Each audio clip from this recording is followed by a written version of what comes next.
Hello दोस्तों, तो आज के इस वीडियो में हम कुछ खास तरह के हिंदी वाक्यों को अंग्रेजी में अनुवाद करना सीखने वाले हैं। जैसे कि सबसे पहला वाक्य है, वह घर जा रहा था। इसी प्रकार का दूसरा वाक्य है, आप हमें पढ़ा रहे थे। तीसरा भी वाक्य दिया गया है, मैं खाना खा रहा था। तो इस तरह के हिंदी वाक्यों को कैसे हम अंग्रेजी में अनुवाद करेंगे, यही हम आज के इस वीडियो में सीखने वाले हैं। तो शुरुआत हम सबसे पहले वाक्य से करते हैं। देखो, पहले वाक्य में लिखा गया है, वह घर जा रहा था। देखो, रहा था लिखा गया है, यानी कि यहां पर जो वह लिखा गया है ये किसी एक पुरुष के लिए लिखा गया है। अगर लिखा गया होता कि वह घर जा रही थी, तब हम कहते हैं कि यहां पर जो वह है वो किसी एक स्त्री के लिए है। ठीक है, जब हमें पता चला कि यह वह लिखा गया किसी एक पुरुष के लिए, तब हम इस वह के लिए फटाफट से अंग्रेजी में लिखेंगे ही। तो हमने यहां पर लिखा ही। ठीक है, फिर देखो लिखा गया था, तो ही के साथ में क्या लगता है, इस था के लिए ही के साथ में लगेगा वॉज। ठीक है, ही वॉज मतलब वह था। क्या था ना, जा रहा था। जाना का अंग्रेजी में मतलब होता है गो, तो हमने गो लिखा। क्योंकि यहां पर लिखा गया रहा, तो हमें आईएनजी भी लगाना होगा, तो हमने यहां पर आईएनजी भी लगा दिया। तो ये हो गया ही वॉज गोइंग, मतलब वह जा रहा था। कहां जा रहा था ना, घर जा रहा था। तो इसलिए हम यहां पर लिखेंगे टू घर। घर का अंग्रेजी में मतलब होता है हाउस, तो हमने लिखा यहां पर house. He was going to house हो गया वह घर जा रहा था का अंग्रेजी में अनुवाद। इसी प्रकार से यहां पर दूसरे वाक्य को देखना। दूसरे वाक्य में लिखा गया है, आप हमें पढ़ा रहे थे। अब आप या फिर तुम, इनका अंग्रेजी में मतलब होता है यू, तो हमने यहां पर यू लिखा। ठीक है, फिर देखो यहां पर लिखा गया थे, तो हमें अब थे के लिए लिखना होगा। तो यू के साथ में थे के लिए क्या लगेगा, वाज या फिर वेर, वेर लगेगा। तो हमने यहां पर वेर लिखा। यू वेर मतलब आप थे। क्या थे ना, पढ़ा रहे थे। पढ़ाना का अंग्रेजी में मतलब होता है टीच। देखो, पढ़ना नहीं है, पढ़ाना है ना, तो इसलिए हम यहां पर लिखेंगे टीच। रहे लिखा गया है, साथ साथ में आईएनजी भी लगाना होगा, तो हमने यहां पर आईएनजी भी लगाया। यू वेर टीचिंग मतलब आप पढ़ा रहे थे। किसे पढ़ा रहे थे ना, हमें पढ़ा रहे थे।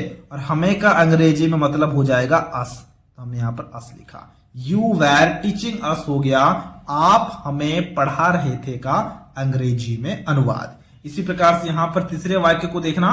तीसरे वाक्य में क्या लिखा गया है, तीसरे वाक्य में लिखा गया है, मैं खाना खा रहा था।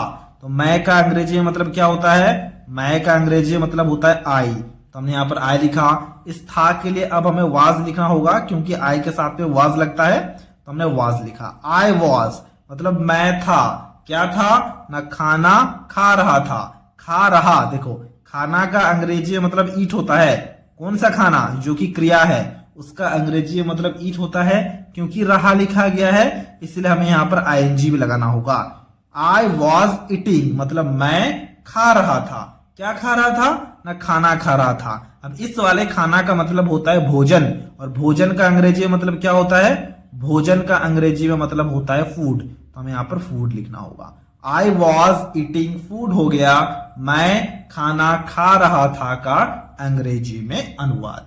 इसी प्रकार से यहां पर चौथे वाक्य को देखना। चौथे वाक्य में लिखा गया है, तुम लोग बाजार जा रहे थे। अब तुम लोग हो, आप लोग हो, तुम हो या फिर आप हो, अंग्रेजी में इसका एक ही मतलब होता है, वो होता है यू, तो हमने यहां पर यू लिखा। फिर देखो यहां पर थे लिखा गया है, और यू के साथ में थे के लिए क्या लगता है, वेर लगता है। हमने पहले वाक्य में देखा था, इनफैक्ट हमने दूसरे वाक्य में देखा था। देखो यहां पर हमने लिखा था यू वेर। ठीक है, उसी तरह से हमने यहां पर लिखा यू वेर मतलब तुम लोग थे। क्या थे ना, जा रहे थे। जाना का अंग्रेजी में मतलब गो होता है, तो हमने यहां पर गो लिखा। रहे के लिए हमने यहां पर आईएनजी लगा दिया। यू वेर गोइंग मतलब तुम लोग जा रहे थे।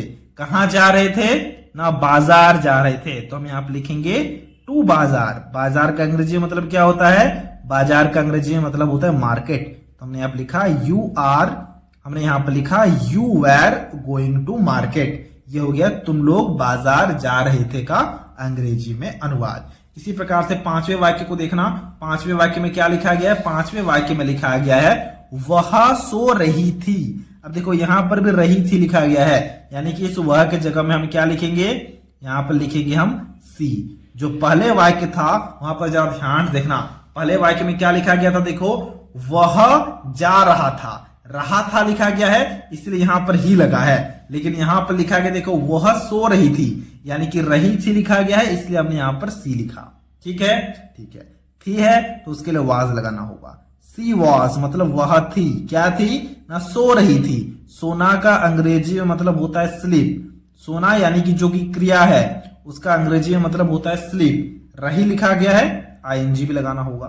ठीक है, सी वॉज स्लीपिंग हो गया वह सो रही थी का अंग्रेजी में अनुवाद। अब यहां पर छठे वाक्य को देखना, छठे वाक्य में लिखा गया है मैं जा रहा था। अब इसके ट्रांसलेशन को अभी आपको खुद से करना है और हमसे कमेंट बॉक्स में शेयर करना है। तो ये था आज का वीडियो।